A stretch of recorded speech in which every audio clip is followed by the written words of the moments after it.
Hello travelers, Boardman21 here, and today I'm going to show you how to use the loot filters that I put in all of my build guides for you guys that I've created myself. So for these ones, there's a very general way to use them. They're meant for both leveling and for endgame, but there are some changes you have to make to them as you level or once you use them only for endgame. I have people that have an endgame character already for a build and they jump into it and they say there's too many items dropping. Well, that's because the low level items are dropping because the loot filter is set up to both be good for leveling and for endgame. So let's go ahead and get into it and I'll show you exactly what I mean by that. So right off the bat, at the top of the loot filter, you'll see a recoloring for unique, set, and exalted items. This is so that any exalted, any set item, and any unique in the game will always drop and appear.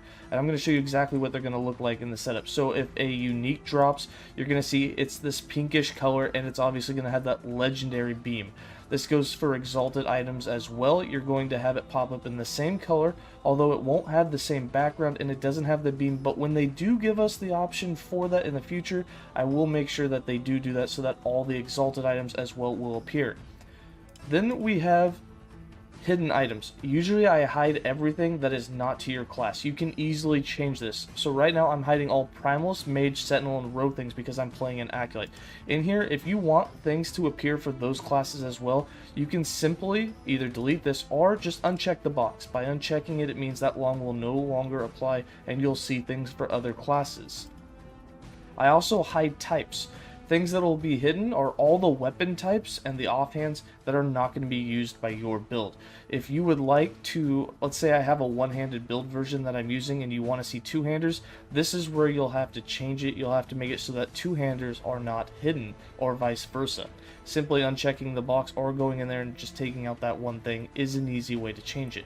For idols, this will be right there at the top. They are now going to be a dark green color and they're going to be in caps to stand out from anything else.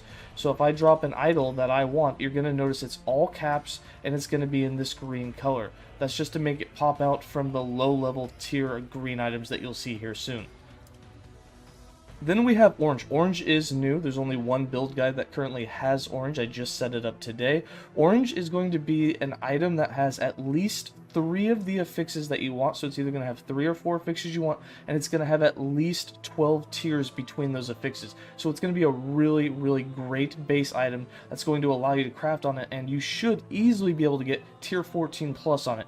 Probably tier 16, you might even get lucky enough to go all the way to tier 20. And it's going to look like this. Here you'll see I have a belt. This belt has 3 tiers on it, or 3 affixes that I want, and a total of 12 between them. When I throw it on the ground, it's going to be orange, and it will be caps to really stand out. This is going to be your real endgame base item that you're going to want. It should be even good enough to put on, unless you've already found something that, works in that situation. Next, we go down to yellow.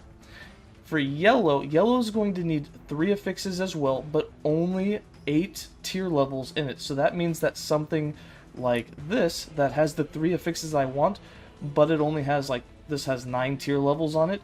This isn't quite good enough to be orange, but it will pop up as yellow. Now, the reason that there's a difference between orange means that it's just really good. You're going to be able to get it to a very end game item, tier 16 plus.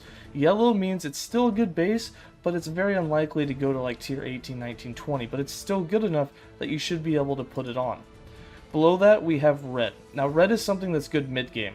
Towards the end of the campaign, very early in the monolith, it means that you're only going to have 1 affix on it that you want, but it's going to be a tier 5 of that affix. So at the end of the campaign, when you're still just kind of looking for items, it's going to be very good. So here we can see we have a pair of gloves. It's got a tier 5 on it. It's going to appear red.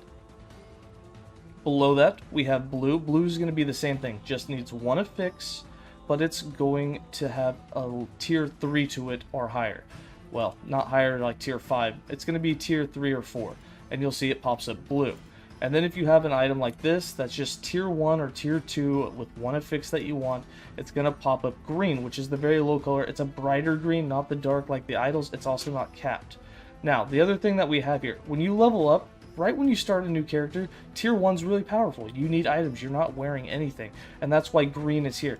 Now, once you hit about level 20, where tier 1's really not doing it for you, all you have to do is go along and uncheck these boxes. By unchecking them, it means that that will no longer appear. The worst item you're going to find out is going to be blue with tier 3. As you get higher level and you say get to level 35, 40, you know, getting towards the end of the campaign, you can go ahead and uncheck the blue, and this means that just tier 5 and above is going to appear for you. And when you get to endgame and you already have items that have multiple affixes you want, even red's really not going to do it for you, and you can go ahead and uncheck red. And what this means is these items will no longer appear. You're just now going to see items that have at least 3 of the affixes that you want, and one of them is going to have at least 8 levels to it if it's yellow, or one's going to be a really endgame item with at least 12 tiers between all of those affixes, which will be orange. And then you'll notice my very last rule at the very bottom is to hide all normal, magic, and rare items. This is going to be items that didn't match the affixes you wanted, so we're just going to hide it. It means it's not going to have those affixes. If you're in the very beginning of the game and you're not finding any green items, and you really just want to put something on with a good implicit that doesn't have any affixes that you want, you can uncheck this.